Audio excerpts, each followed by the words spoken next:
l'on sait, c'est que la parole avait une telle importance que c'est elle qui permettait un enseignement oral, c'est elle qui permettait un engagement oral. Et c'est elle qui nous a permis de développer l'art de la tradition orale. En fait, si je me souviens bien, moi, la chose la plus importante qui m'a marquée quand j'étais petite, pour capter un message, c'était moins le message comme tel que la manière que c'était dit à travers l'oralité, qui laissait une empreinte dans ma mémoire, qui traversait l'intérieur de moi, dans mes émotions, dans les fibres, les sens de mon corps. Et c'est comme ça que je réussissais à emmagasiner, en fait, le message. Vous voyez? Et autant de manière inconsciente que consciente, surtout si on les entend depuis qu'on est tout petit. Et dans ces récits à la fois originels, qu'on appelle des fois mythiques, pour vous, vous appelez ça du mythe, pour nous, c'est un mélange de faits historiques et de faits métaphysiques. Et tout ça, ça compose la vérité, tout ça, ça compose ce que nous sommes comme peuple originel.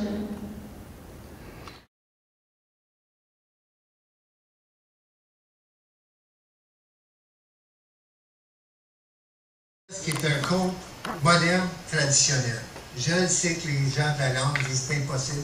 Non, ce qu'on aime dire, c'est un conte avec une essence traditionnelle, mais avec la culture qui est dedans, on peut l'ouvrir. Quand on regarde l'outre et lièvre, lièvre, pour nous, c'est beaucoup un symbole de la peur. Le lièvre est toujours... Il ne peut pas courir sur une ligne droite, mais on a tout ça en nous aussi. Et la loutre, c'est la famille. Et la loutre, quand on la voit glisser sur son dos, avec ses bébés sur sa bédaine, c'est vraiment la famille. Grand-mère, elle a encore sa place. Mais c'est la grand-mère qui enseignait la culture, jusqu'à temps que les garçons avaient 7 ans, ils perdaient leurs dents et les hommes les prenaient. Notre culture est basée sur Signoguma, toutes mes relations. Notre culture spirituelle. Grand-père soleil, grand-mère lune, mère terre, père ciel, les 4 pattes, les nuages, les tonnerres, les éclairs, les 2 pattes, les ailés, ceux qui se traînent par terre, ceux qui sont dans l'eau, les plantes médicinales, le petit monde. Notre culture est basée là-dessus. C'est très important dans le conte contemporain qu'on ne l'oublie pas. Et elle m'a dit, l'enseignement dont tu parlais, tous les âges doivent communiquer. Puis elle m'a dit, tu vas choisir comment tu vas vieillir, aigrie ou heureuse, à cause de la vision, comme dans tes contes. Alors, je trouve que ça prouve comment c'est millénaire, ces enseignements-là. Oui, puis je suis tellement fier de ce que je vois, ce qui se passe dans les Premières Nations aujourd'hui, parce qu'on commence à voir des gens qui le portent, leur culture. Parce que, on n'est pas dans l'histoire des premiers peuples, parce qu'on sera ici pendant 2-3 jours. Mais ça a été difficile.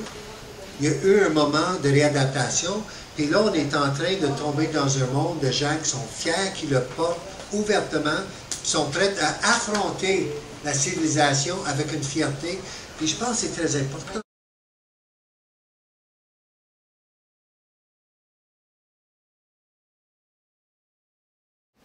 Je dis, tout conteur, pèlerin, il ne compte pas la même chose que M. Bouchard. Tout. Je veux dire, pourtant, il y a la même culture, tu vois. C'est la culture québécoise, mais toujours des variantes. C'est la même chose chez nous. Je veux dire, chaque village a son conteur, mais c'est la même histoire, mais il est compté autrement. Nous autres aussi, c'est pareil. Tu vois, mais c'est la légende est partout de même.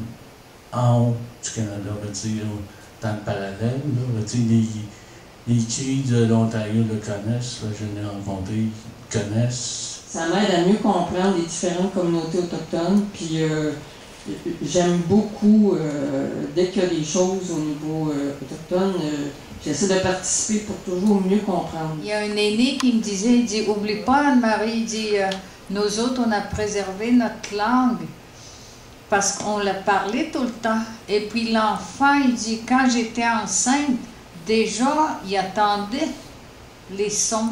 Oui, je voulais juste savoir si vous pouviez dire quelques mots sur la réaction des gens que vous recevez quand vous allez un peu partout? Est-ce que c'est différent? Est-ce qu'il y en a une qui vous a marqué? Lui, il me disait que c'était tes anciens, ils sont là. Peut-être ton arrière-grand-père, il était là, il a marché là comme toi. Puis là, quand j'ai mis le pied, là, je sais pas, là, j'étais comme rendu en haut, là, quand je voyais tout, là, c'était comme émouvant un peu, là, puis après, il dit, là, touche ça, peut-être c'est lui qui a mis ça. Puis là, après, quand j'ai touché la roche, genre, j'ai comme, je sais pas, il y avait comme une énergie bizarre. C'était pas bien.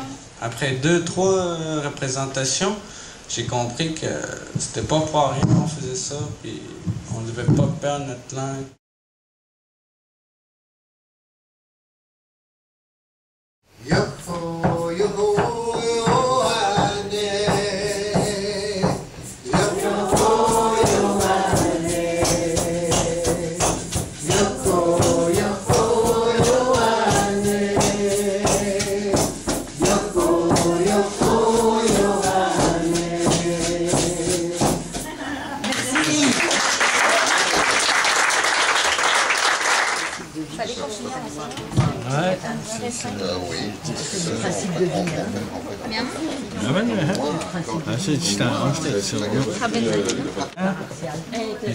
T'es privilégié. Ouais.